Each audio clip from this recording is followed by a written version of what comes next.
Hello, welcome back for Unit 5 here on the discussion board. And I just want to encourage you guys, we kind of entered the downhill part of the course, right?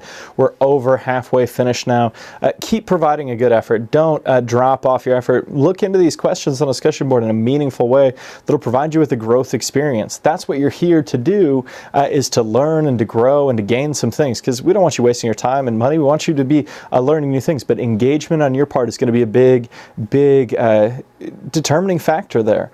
So this week on the discussion board for Unit 5, we're going to get into one of my all-time favorite historical topics. I grew up in the Midwest. I've always been interested in Lewis and Clark. And one of the things that we're going to ask this week and what we want to dissect is, how did the Louisiana Purchase represent continuity and change? For who were these continuities and change? Progress, for whom were they decline? So this week, we're looking at progress and decline as our skill, which links into our continuity and change skill from last week. The idea that when you have things that can be viewed as progress, in the Lewis and Clark expedition, Louisiana Purchase was certainly progress for the young United States. The idea that we are moving closer to this, what people are going to commonly call manifest destiny, it's spreading from sea to shining sea. I'll save you guys the singing here. But the idea that as you kind of work through this, Louisiana Purchase certainly represented a great deal of continuity and change. You have the French largely leaving the continent. You have a diminishment of Spanish power. We see all of these transitions and changes happening that are going to rapidly determine the future of the United States. As we see this, one of the things that I always look at is it represents continuity and change for a variety of those other reasons. We can also look at the Lewis and Clark expedition sent to explore the Louisiana Purchase as an incredible moment of American identity. I always think about, I have here the definitive, an American Epic of Discovery, the abridgment of the definitive Nebraska edition of the Lewis and Clark journals. And these are interesting if you really want to read things written in kind of the early 1800s typeface, and you want to see kind of some of the things they were coming into contact with. But you can get a really interesting scope for what an incredible moment this was. Jefferson sends out Meriwether Lewis, who is his personal secretary, essentially a kid that grew up in his neighborhood, out to explore this new purchase he's made. And he tasks him to do this with a small group of men into unknown territory. There are all sorts of things that they didn't know that Lewis is going to bring back in terms of flora and fauna, all sorts of different animals and plants he's going to identify, as well as geographic features. William Clark is going to brilliantly create maps throughout the expedition. And when you look at the scope of what they thought they were in for, it's incredible. One of the things that I also really love is one of Lewis's journal entries, right? And I always think about the idea that we can gain things from history.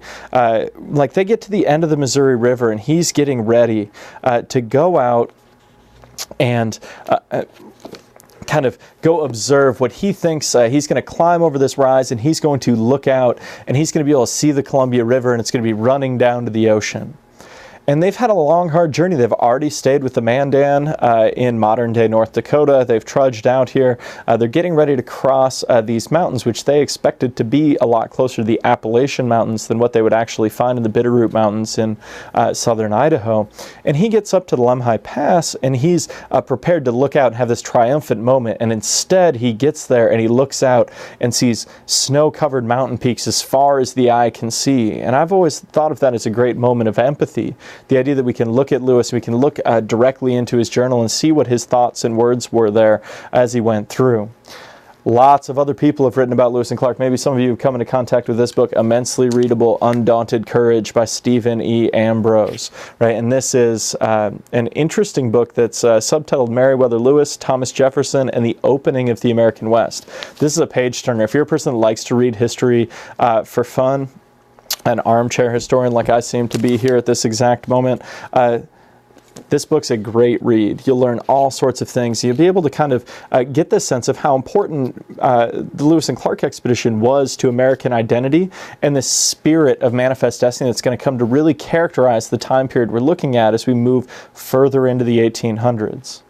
What I want you to think about on the discussion board this week is also, though, looking at how it represents continuity and change, and then what groups are impacted. So if you're the United States, we're looking at a very positive outcome. You bring in this whole new swath of land that you can bring in these natural resources.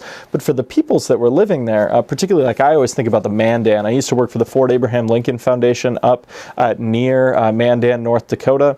And there we had a village, and former executive director Tracy Potter of the Fort Abraham Lincoln Foundation, he wrote this book, and it looks at kind of a leader named Sheheke, who was a Mandan Indian diplomat immediately after kind of the Lewis and Clark expedition. He was around when they came through, but he's eventually going to go to Washington, D.C. But during this time period, he's going to see his people's way of life completely change. The Mandan are an agricultural people, well adapted to living at the junction of the Heart and Missouri rivers, and they're going to be 80%, 90% wiped out by smallpox, and also have to completely reconfigure their entire culture and life ways in this post Louisiana Purchase era. So I would encourage you to think about those people too when we're considering it's progress for some, but that might mean decline for other people. We can also look at progress in other ways where it's good for specific things. So I look at David J. Peck's book, Or Perish in the Attempt, Wilderness Medicine and the Lewis and Clark Journey, and the idea that medicine at this time was really kind of sketchy. You think about, they didn't bring a doctor along. Meriwether Lewis just went and learned from one of the preeminent physicians in the United States at the time, Dr. Benjamin Rush, went and learned with him in Philadelphia for a few weeks prior to the expedition. And Rush was most famous for his pills. These were essentially laxatives that would flush your entire system. People believed that if you had something wrong with you, the best thing to do was to get it out of you, either by bleeding or other various ways that we all have of getting rid of things that might be inside of us.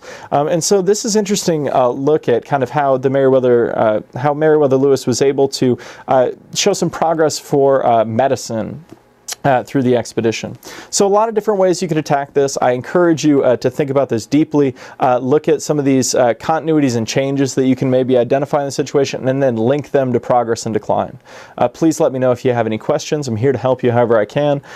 Good luck on the discussion board this week.